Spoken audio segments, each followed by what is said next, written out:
Hello, Ali Wenzke. Welcome to the podcast. Hi, Kathy. Thank you so much for having me. This is wonderful to get to chat with you. Oh my God, I'm so excited to have you. There's so many things I can't wait to talk about, and that our listeners are going to be so excited to hear. I guess the first question is, how did you end up writing a book about moving?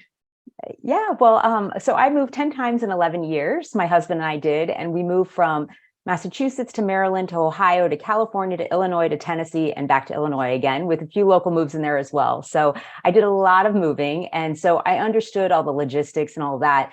But the real reason I wrote the book was more because of the emotional side of moving. So we moved to Knoxville, Tennessee, and this was, I think, our seventh move. And so, I felt like I got this, no problem. We've done this so many times. We were moving with our 3 young kids at the time.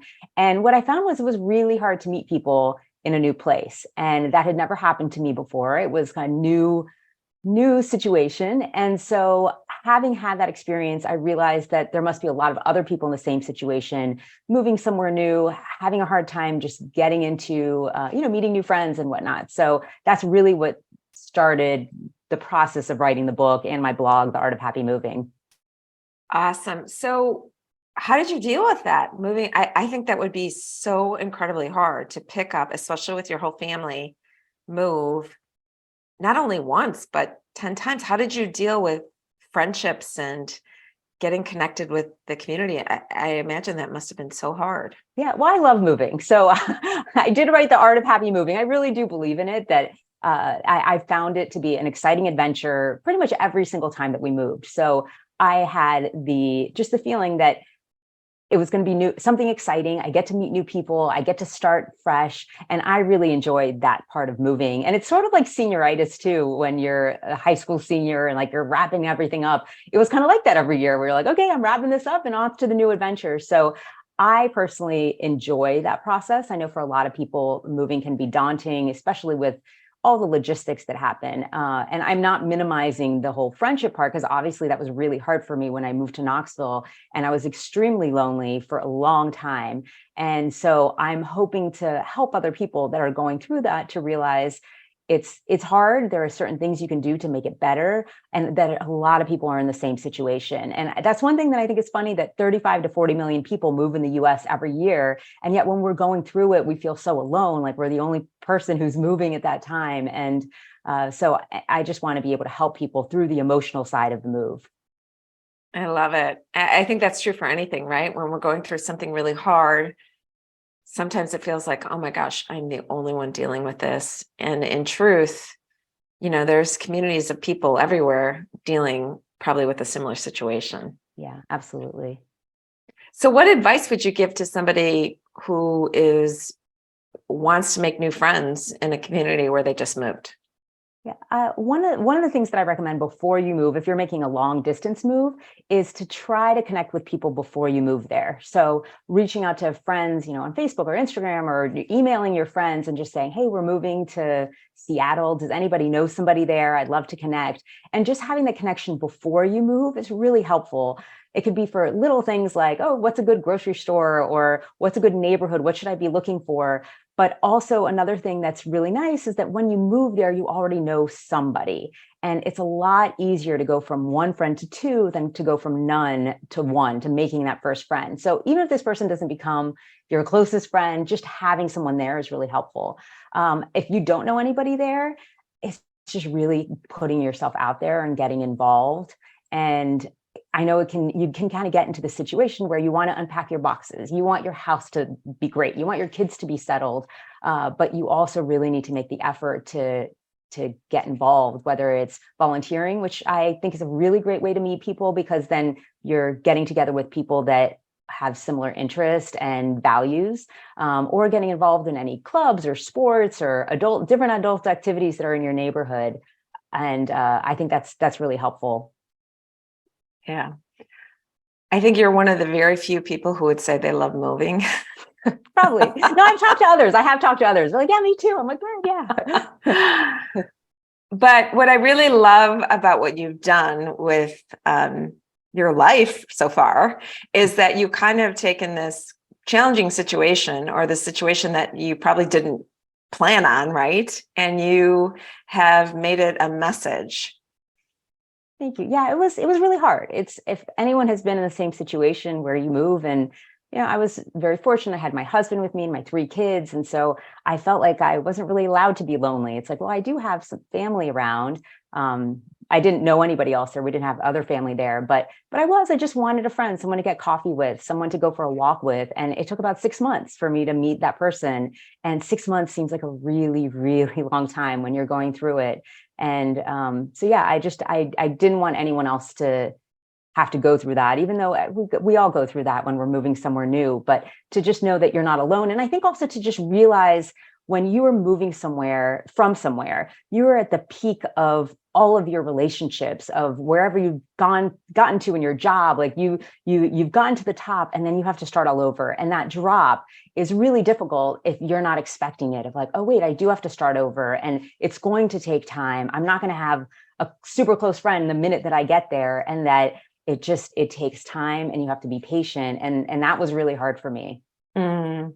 And is that what propelled you to write the book? You were learning all these things. I guess I'm interested in, what was the moment you're like, I have to write a book and tell people about this? Yeah. Well, first I started up a company called Friend Matchup, and that was to help people when you move to a new city, get to know other people. So that was the way that I thought, how can I try to do something about something that I see to be a problem? So that was my first step, was creating that company, and it didn't work out. And so I had put so much time and effort into the company and writing for the website and all that. And I thought, well, at least I can write about it and hopefully help some people through that. So then I had my blog and my book. And so it was really all about this situation I had with the friendship and the loneliness that inspired me to write the book. So great. And then you learned how to promote it, and you were recently on Kelly and Ryan on TV. How did that all come about? Yeah, it was. So my book came out in 2019, and moving is something that everyone goes through every year. And I talk a lot also about decluttering and organization. And so starting in January all the way through May, it kind of gets started up again. We talk about moving and decluttering and organizing. So I was very fortunate to get a call or an email from Live with Kelly and Ryan asking me to go on to talk about decluttering for the spring. And so that was a lot of fun. Awesome. So love to talk about decluttering, because I think it's so important for our lives, not only declutter our mental thoughts, but our physical space. What are your tips around decluttering? I have a lot of tips, so I'll try to keep it brief. I'll go try to keep it brief. So one of the things that I talk about in my book is decluttering as if you were moving. And that is a very different mindset than just like, I'm going to do a spring cleaning, where you're kind of just tackling one space at a time. And so there's a book, I don't know, have you ever read it, Kathy? That's the Swedish death cleaning. Or have you heard of that? No, so, I actually haven't. So that is the idea behind it, is basically decluttering as if you were going to die and making sure that you're not leaving like unnecessary things behind for other people to have to deal with. And I find that a little extreme, like as you're going through it, like that's much more emotional. It's a little more stressful to think of it that way. So decluttering as if you were moving is just thinking like, hey, if you had to move 6 months from now, how would you look at your space? And one of the things, I have a whole order for decluttering for a move, starting off with books and magazines and then furniture.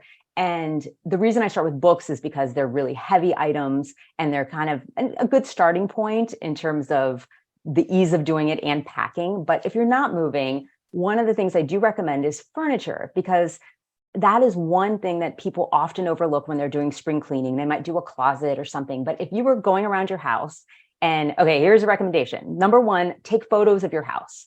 Go around your home and take pictures of all of your rooms. Imagine you were putting your house up for sale. And when you look at those pictures, you will see all the clutter that you don't normally see because we've gotten so used to it. It just kind of becomes background noise. But when you see it on your phone, you're like, oh, wow, yeah, I have that pile of books or papers or whatever has been sitting in that corner for way too long. Or seeing furniture that you're like, if I was selling this house, I think I would take out that armoire or that chair. It's a good way to visualize it. And then secondly, take a trash bag and walk around your house and a pad of sticky notes, and just put a note on any piece of furniture that you realize like you don't love, You wouldn't move it. The question is like, if you were to move, would you move that piece of furniture? And if the answer is no, then why is it in your house now? You could sell it, you could free up the space. And then with your trash bag, just pick up any trash that you see around your house. And that's one of the quickest ways to start decluttering your space. It takes 10 minutes. But I would definitely say focusing on furniture is something that people often overlook. I love that. And I bet I know several friends who have, gotten ready to move, decluttered, and then suddenly they're like, I love my house now. Have you had that experience with Oh, for others? sure. Oh, sure. Absolutely. And also it's the same as true, like when you're staging your home, that you feel like, oh, it's so nice to live in this clean space. And I had walked around with a buyer once and I'm like, does everyone live like this? I'm like, no, no one lives like in this perfect state of everything being completely decluttered, or very few people do. But when you're walking around and you're looking at the homes, everything is like that. And it's, as you're going through it, when we were selling our homes, it was actually really nice because you would minimize the clutter. And so all the things that were around you were just the things that you really wanted to showcase. Yeah. And, our environment affects us, right? And it can make us feel good or bad, right? And I love what you say, when you doll up your home, you'll feel magnificent too. It's true. Yeah. And one of the chapters in your book talks about how to break habits, new and old ones. And I think that's so important with your environment. And I'd love to hear your thoughts or tips around that. Sure. So one chapter that I hope everyone reads if they are moving is the chapter about habits, because there was a research study that showed that 36% of successful habit changes were because of a new place, which is huge. So over a third of people who were able to change their habits did it because they moved. And that's because you're breaking up the routine. You're starting in a new space. So I highly recommend that people do look at what their habits they want to change, or good habits they want to continue before you move, so you can set up your space to so that you can achieve your goals. But if you're not moving, that's okay too. There are lots of different things you can do to achieve your goals. Number one, always write them down. That is so important in terms of visualizing it, in terms of making it real. So figuring out what is it that you want to change or do. And it could be something really little. And I actually recommend starting with something that is manageable, that is small. So one of the things that we didn't realize that this was going to be a changing habit for us, but we had moved many times. We moved with our 3 young kids. And when we moved to our current house, we realized that one thing that really bothered us was that there were always the little plastic sippy cups, like all over the house, like anywhere there'd be like a milk cup behind a cushion somewhere. We're like, oh, this is, it's just something that we wanted to try to avoid. And so we told the kids, like, okay, we're in a new house. And one of the things that we're going to do differently is, for any meals, we're all going to sit at the kitchen table. And so for every, breakfast, snacks, any, milk and cookies, whatever, we were sitting at the kitchen table. And so now we have teenagers, and that has continued to be the rule. And what has been incredible is, like, it kind of changed the way that our family did things, because now everyone gathers at the table. And so even if it's just, a quick snack, there's someone there, and then someone else comes and sits down, and it is a gathering place all the time. So something so small as just changing that one rule really had an impact on what our family habits were. Oh, I love that. And it's just a way to immediately create connection with each other by just having that simple rule, which used to be the rule so many decades ago, right? When you eat, you sit at the table. And it's so simple. And someone asked me, like, oh, do I need to do that? I'm like, no, absolutely not. That's just something that we wanted to do in our house. And but in terms of like creating other habits and creating your home for it, as I mentioned, like writing it down. And then, one of the things is kind of tacking it on to another habit that you have. And so as I was doing all the research on the habits and everything, I was thinking, like, what can I do that I've been trying to do for a really long time? And for me, that was doing an ab workout. I'd always told myself, like, I'm going to do 20 sit-ups a day, and never had, like, it just, I would try for a little bit, never happened. So then after researching about the habit formation, tying it with something else, I'm like, what is something I do every single day? And I get out of bed every day. So now what I do is I just get out of bed and go on the floor and do a 1-minute plank, and that's it. And that was my limit. I'm like 1 minute, but now it's a habit where it's just that 1 minute a day. And so just tying it with something else makes it something that your body just automatically does. So you're not thinking about it. Should I work out? Should I not? Like, your body just does it because that's what it's been doing day after day after day. I love it. That's habit stacking. So it's so easy, much easier to add a habit. You want it to something you already automatically do. Like every morning I get my tea, and immediately after I start journaling and meditating. It's just like I add it, and it makes my day better when I do that. Yes. But it's automatic. And same thing after I brush my teeth, I do a mindset thing and think of 3 things that went great that day, 3 things that are going to go well tomorrow, 3 things I'm grateful for. Because again, those things it makes a huge difference. But unless I didn't add it to a current habit, you forget. Right. And I love that you have it with a cup of tea, because I feel like every time you have a cup of tea, it will remind you of that, of like, oh, this is, my time to think about gratitude. Or so I think that's really smart. I did the plank thing too before. I need to do that again. And sometimes it doesn't work out. We try to come back to it. And I think that's a big thing too, that people, we give up. And so knowing that it's like, okay, it didn't work last time, but I'm going to try it again this time. And for years, I'd been trying to get myself to do sit-ups. It just never worked. So finally, this is the one thing I'm like, it's 1 minute. I can do 1 minute. And so, you just keep trying. And I love that. It's like the small things, as we know, right? The small things that you do consistently make big changes. Absolutely. Atomic Habits, great book. Oh, I love that book. Such a great book. Yeah, I did a lot of habit research too. Atomic Habits, James Clear. Tiny Habits is a great book too. What else? There's so many, but yeah, a lot of good experts on that. Yeah, there's one I just read called The Slight Edge, which was also really good. Oh, great. Any great tip you want to share with the listeners from that? From The Slight Edge? It was the similar with Atomic Habits, where, just a little bit every single day makes such a huge impact. Like you said, small changes, big results. So did you ever deal with any confidence issues? You seem to me so confident and poised, and I'm just curious whether you ever have. Oh, of course. I think everyone has. It was really hard, I would say, especially when we were in Tennessee and having, going through that and thinking like, why can't I make a friend? I'm willing to go out there and meet people. And so that was definitely hard. And, I know we had talked before, and you had talked about like confidence in writing a book.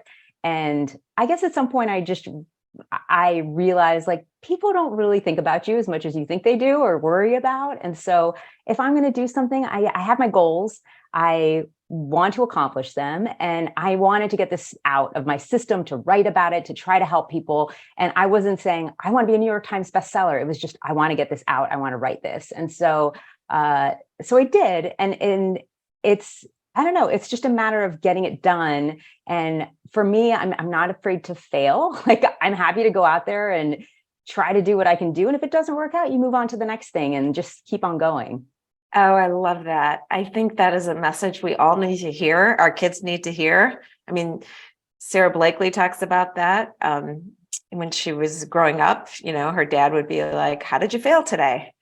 Like, just really encouraging people to try things.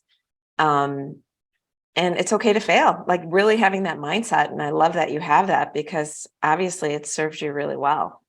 Well, I think that it's not failing, because you're always learning something. So I think that's the big part. When my company didn't work out, I was like, great, I learned so many other things from it.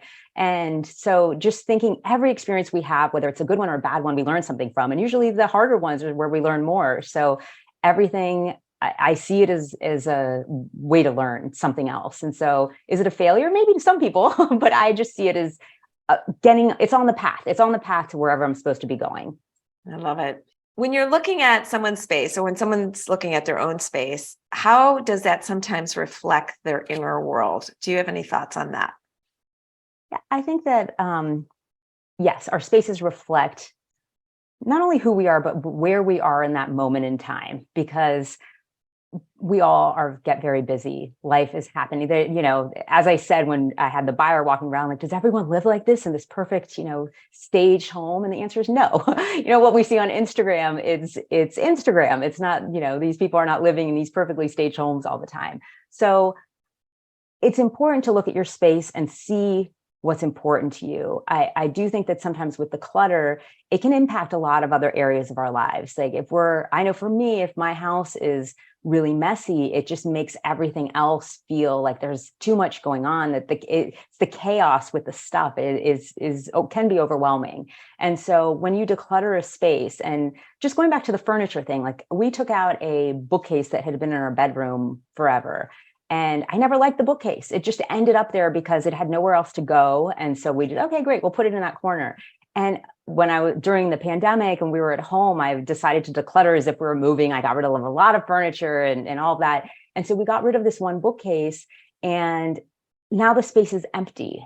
And it is so wonderful to have that empty space because it just lets you breathe. Like that might sound silly, but it really felt this calmness with not having that extra clutter in the space. And what I think is interesting with a lot of the TV shows, the remodeling shows and whatever, if a kid walks into a space and there's emptiness, the first thing they do is they dance. And they're so excited just about the space. And that's how I felt. I just oh my gosh, there's this great space and now I can just use it. So I do think it's important to look at our space and how does it make you feel? And I'm not a minimalist, and I don't think you need to have nothing in your home. But are the things that are there, are they things that make you happy, or are you stressed out because there's too much stuff? I love that. I love having that open space and kids dancing. And I think that's so true for our lives. Like when we create space without just filling it up with stuff we don't love, we open ourselves up to so many possibilities. Yeah, that's true. Especially with time. I think that's very important. Yes. How about perfectionism? You seem like you are a person who does things so well all the time. Does perfectionism ever paralyze you or stop you? No, because I don't think I'm a perfectionist. As I mentioned, I believe in trying things out, and that if you fail, it's okay. So I am not too hard on myself. If one of the things this year that I told myself for the year of 2022, that I would start doing video. I had not done any video before. And it's really hard. It's really hard to put yourself out there and do that. And I said, well, whatever, I'm just going to do it. And how bad could it be? And so I think it's just recognizing that it's okay if it doesn't come out perfect. It doesn't matter. It is what it is, and just to try it. And so no, I'm more of a believer of just make it good enough. Good enough. Otherwise you will never do it. I love that. Perfectionism is the enemy of done. Yes, exactly. I have to remind myself all the time. Me too. I've started doing more videos, and it is hard. It's hard to look at a camera, especially by yourself, and just talk and, be relaxed and not go too much, all of that. It's a skill, but we're human. We're going to make mistakes. It's okay. And I know whoever's watching, if they're watching, they'll be forgiving. Yeah. So you certainly have seemed to have created a purpose in your life. And now you're a realtor, which is all tied in so beautifully with your experience of moving and now your expertise on how to move. You seem to have found purpose in your work. What recommendations would you give to others who are looking for purpose? I did not know where my life would take me. I never thought I would write a book about moving. I mean, it's not the path that I would have ever guessed when I was a kid that I would be on. And I would say the big thing is to do something that you love, whatever it is, and just be open to opportunities. Meeting new people is so important in terms of getting on to whatever the next phase may be. And when I was a stay-at-home mom for many, many years before I wrote my book. And I was trying to figure out how would I transition into the workplace after I had been at home for so long. And it was difficult to think about, okay, well, what are my skills that I have now? I haven't been in the workplace for a long time. And so that was a moment of reflection of what can I do well? And for me, like, I love connecting people. So I thought, well, okay, I can work on that. How am I going to connect people? Or what is it that I'm interested in? And once my youngest had started preschool, it was the first time I'd had any time to myself. I thought, I'm just going to not do anything for a little while and just kind of, try to figure out life. And then I went to an event by the Kindness Connection, which is a local organization that teaches kids about community service through crafts and projects. And I was so taken by them and the projects. And I was like, this is incredible. How can I get involved? And so even though I told myself, like, I'm not going to do it, like, I found this purpose at that point. And it was incredible, like, working with these amazing group of women who were so kind and doing so much for the community. And so that was kind of my step back into doing something outside of being with the kids. And so I would have told myself at that point, like, don't worry about it, Ali. You'll figure out the path or what comes next by trying something new. And so if someone is kind of trying to figure that out, I would just say, put yourself in uncomfortable situations. If there's something that you love to do and you haven't been doing it for whatever reason, go try it out. And meeting new people and doing new experiences leads to other things. But it also really important, I think, you're also following what is lighting you up. Absolutely. So it's not just, and tell me if I'm wrong, but it's not just about volunteering for whatever. It is about finding those things that say, oh, that seems fun, exciting, Definitely. and follow that. And that's what helps you find more of your purpose. Yes, I completely agree. And going back to the Kindness Connection, I told myself I'm not volunteering. As a stay-at-home mom, you end up volunteering for a lot of things, being involved with school or whatever. And so I told myself I had been doing a lot of that. Like, I need to take a step back. But then I found something that I was so excited about that I couldn't say no because I wanted to do it. Like, I was diving right in. So 100% it should be something you're excited about and that you feel like this is what I want to do with my time and my life. For sure, absolutely. You also mentioned to me before that you tried a lot of hobbies, especially during the moving, and you felt that was really helpful to you. Could you say more about that? Yeah. So we had moved to Wilmette, and this was our final move. And we had moved all around the country.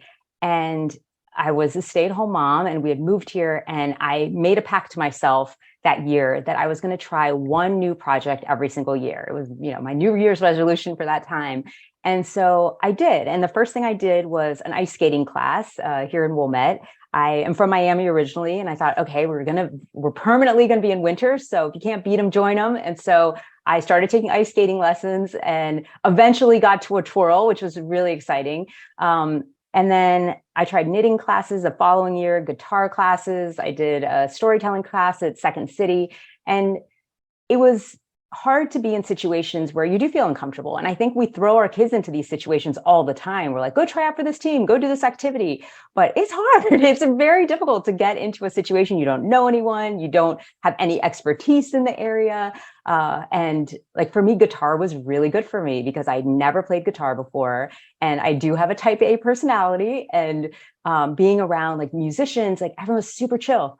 And I was like, okay, I need to just, take it down a notch and just enjoy. And I'm not going to be good at this. I just need to practice. And the more I practice, I'll get better. And so that was very helpful for me to have this experience with other people. And it really helped me grow. And I don't know, it's just, I highly recommend it to try something. And for me, I thought a year because that way you have enough time to get okay at it. Like, it's because you have that learning curve in the beginning that's so frustrating. And then at some point you get to a point where you're like, okay, I'm okay at this. What I really love about this thing for hobbies is that not only like, okay, you're trying something new, but you're also learning, like with guitar playing, like you're learning from musicians who are like much more chill. It was awesome. You're like, oh, I can adopt that vibe sometime, right? Yeah. And for me, it was like meditation when I was doing guitar classes, because I was so focused on it that it was, 2 hours of me being completely in the zone with the music. And And also then you have this forever. Like I know the things that I really enjoyed. Ice skating. When I'm 80, I probably won't be ice skating, but I would love to pick up a guitar or knit a scarf or something. So I found things that I really do enjoy doing that if I had all the time in the world, I would love to do them all the time. But I know that I have these skills that I can come back to at some point. So fun. And it's so good for your brain, right? To learn a new skill, something you're not familiar with. And so many things that you learn can be very meditative if you don't like to meditate, or you can add to it because you're just focused on, and you're building new neural pathways when you're learning this new way to do something. So it's a win-win all over. Yeah. And I also found it as a way to, when I was moving all the time, as I mentioned, I really enjoyed that because you do get thrown into, meeting new people and having new experiences. And I feel like all of us, we get into a rut sometimes where, wake up, go to work, take the kids, whatever it is, that there's the routine. And it's good to shake up the routine every once in a while. Yeah. So what would you tell your younger self, given that your life didn't work out quite as you planned, but still happily, what would you tell your younger self today? I would tell my younger self that to focus on friendships, that is really what will sustain you in life, that's what's important. And I am very fortunate to have really good childhood friends. And so I think that's the main thing, to have fun, work hard, and really focus on the good people in your life. Oh, I love that. I have a friendship expert on the podcast as well, Sherry Lead, and she talks about that. And I think I couldn't agree more. Especially the older you get, it's so important to have like great friends, I think. Yeah, I agree. What would your 95-year-old healthy self tell you today? Hug your kids all the time before they go off to college. I'm not sure how my kids will feel about that, but yes. I love it. What makes your home happy? Are there any other points or tips that you haven't talked about that you want to share? Yeah, I would say the first thing is to declutter, to get rid of all the things in your home that are taking up space that you would not move if you wanted to move. So getting rid of some of those things. In my book, I do talk about our senses. And that's something that I do think we don't think about sometimes, where we might think of the visual. Okay, this is how it looks on, Pinterest. But what about everything else? What's important to you? And so I have quizzes in there where it can guide you as to, is it smells that are really important to you, or feel? And so for me, the touch of everything is so important. So I have lots of very cozy blankets around and plush pillows. But if smells are super important to you, then maybe you have essential oils or flowers that you add into your home. Or if sounds are important to you, maybe having music or an alarm clock that isn't jarring, but it plays like a nice melody. Or maybe you don't like sound, and so trying to dampening the sound that you have in your home could be a solution. But just thinking about what senses are important to you and how to incorporate that into your home. I love that. Yeah, what it smells like, what it feels like, it's so important, right? And how it can really, again, affect your mood. Yeah. When you're shopping too, if you are shopping for home decor, to keep that in mind, that it's not just the way how it looks, but how does everything about it make you feel? What do you do for your daily joy? Any tips you can share? I like you, Kathy. In the morning, I like to exercise, and then I have my gratitude journal where I write 3 things that I'm grateful for every day, and then I have affirmations that I write down. And so that's kind of a good way to start the day. And then I always end the day reading a book, so something to just kind of let me zone out. And this is not daily, but I have a happiness journal that I created with my family many, many years ago. And so we wrote down everything that made us happy overall. And so we kind of had a big list. And then every once in a while over dinner or something, we'd write about what made us happy that day. And so going back to that list is really nice when there may be a day I'm not having a great day, where I can think like, okay, what's something that I do love? Like for me, it's going to the lake, and just being by Lake Michigan brings me a lot of joy, or doing a Sudoku. So just little things that if I need it, I'm like, oh yeah, that's something that will brighten up my day. Love it. I love to also, at the end of the day, when I remember it, after I brush my teeth, but to think about no matter how bad my day was, what like 3 things went well. And it really does change your mindset, because sometimes, so often, we get stuck on the one thing that didn't go right, that you feel you messed up or you're upset about. And if you can think about the things, just a few things that went well that day, it really shifts you. Yeah, it definitely does. I think that's really smart to do it at the end of the day too. So that's what you're going to bed with, and you can, focus on the positive things at the end of the day. Yes. Any other tips or thoughts you want to share about decluttering, happiness, purpose that we haven't talked about? At the end of my book, I have a happily ever after checklist, and it goes through a lot of the positive psychology research of the things that do make us happy. And so, I would say, again, focusing on your relationships, your friendships, that means the people around us, that's what makes life what it is. And that's what matters in the end. So yeah. So spending time focusing on relationships, building them. I would say probably connecting with old friends as well is a happiness booster as well. Definitely. Yeah. Awesome. Well, tell our listeners where people can find you and follow you and get your book. Thank you, Kathy. So The Art of Happy Moving is available wherever books are sold. And I have my website, artofhappymoving.com, and also aliwenzke.com. And you can find me on Facebook, Instagram, YouTube, Twitter at Ali Wenzke. Yes. And Ali also works for Baird & Warner. We didn't mention that. And so she's a real estate broker, which you couldn't get a better one with all of this experience regarding moving and moving happily. So thank you, Kathy. She could be found, I assume, on the Baird & Warner website as well. Yes. Okay. All right. Well, thank you so much, Ali. It's been such a pleasure. So appreciate your time and wish you a happy, joyful day. Thank you, Kathy. You too. Thank you so much for having me.